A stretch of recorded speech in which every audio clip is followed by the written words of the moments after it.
Hey,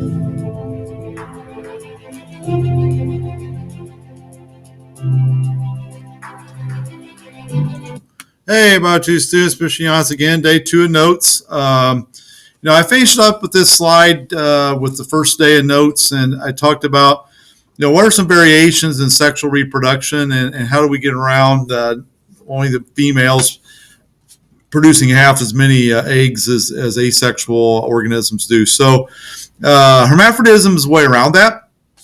So if everybody in the population can carry the babies and give birth, then that's a way around that. I talked about earthworms, how they have male and female organs, and they line up and they opposite each other and they get each other pregnant. That's one way around it.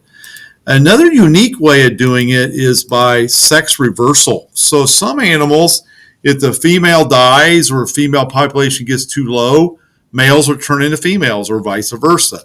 Oysters, coral reef fish, parrotfish from Finding Nemo, clownfish, they have that ability to do that. So, for example, let's use a clownfish. The big one's the female, and here's the male. They're smaller, and the female's the alpha. They're the top one. And if she dies, these males can then take her place and grow into a female. So what they have is both female reproductive organs, but only one of them is active.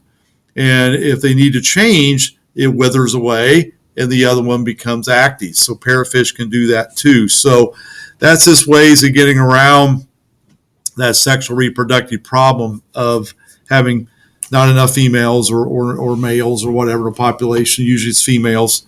I always think of that Ice Age video where the dodo birds, it's the last female went off the cliff, right? So you want to have enough females to keep the population going and reproduction to work, all right?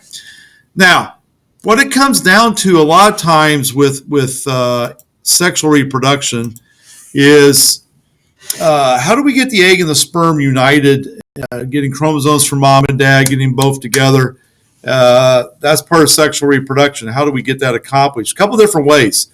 A lot of aquatic animals use external fertilization, frogs, fish, sea urchins, where they'll just release the eggs into the water, release the sperm in the water, and that's how they fertilize things. So let's look at a couple videos, and you'll see that, okay? So here's there's no audio here, but here's if you look very closely, I'm not going to blow it up because last time I did that, I messed up my video, but you'll see she's got an egg sac, and she will drop it into the water, and then the male will come along and throw sperm on it later, and that becomes another fish, okay? So that's one way of doing it, okay? Another way of doing it is, here's sea urchins. This is a female, okay? The sea urchin is a technique studying fertilization. This male sea urchin is releasing sperm from its gonopores. And you can see that sperm going up, almost looks like smoke coming up out of there.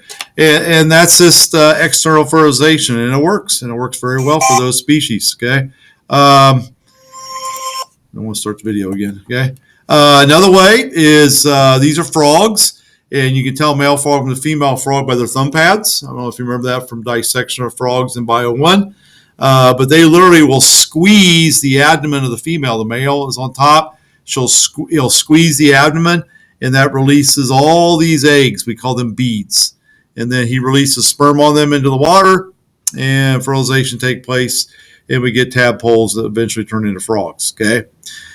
The downside of that type of fertilization is the eggs are not protected. A lot of them get eaten by predators. The sperm may not get to the eggs. It just depends on, water conditions, pollution, things like that. So there's an upside, there's a downside to external fertilization. So a lot of organisms have went to internal fertilization, including humans, where the sperm is deposited in the female reproductive tract and fertilization occurs within the body, right? Now,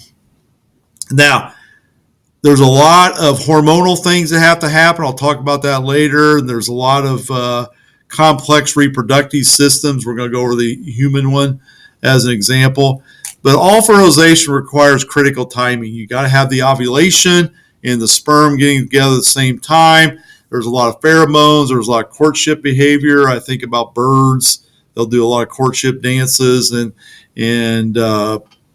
turkeys, things like that will fluff out, fan out their feathers and have to impress the female. And it can get kind of complex, but the whole thing is it's a critical timing thing, okay? And ensuring that we have offspring survive. That's why internal fertilization is a little bit better. It's typically fewer gametes, but the survival rate's a lot higher. And that's kind of the idea behind it. And that's what you see in a lot of organisms, because you can protect the embryos.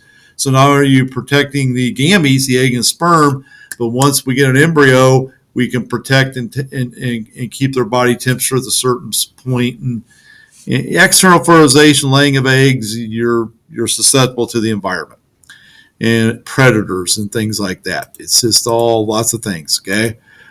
So to kind of wrap things up today, so embryos of some terrestrial animals develop in eggs. Some use, like chickens, they'll lay eggs. They'll use a protective shell made out of calcium. Other animals retain their embryo inside the female, like us. Parental care sometimes is good, and sometimes it's not so good with animals. It just depends.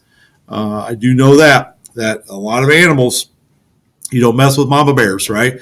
Moms will protect alligators, things like that. They're going to protect those eggs. And if you come up on some of these animals that are in that mode, they're protecting their offspring, that's a very serious life and death situation.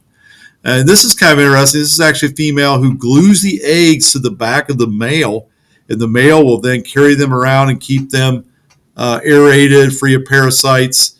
Kind of interesting. It's a giant water bug. So lots of different ways of doing this. Some are good, some are not so good. It just depends. All right. Hopefully that makes sense. We're going to kind of focus in on the human reproductive system from this point on, but that kind of gets you a little background, and we'll kind of pick up there and do notes later. Hey, have a good day. And if you got questions, shoot me an email. Have a good day. See you. Bye.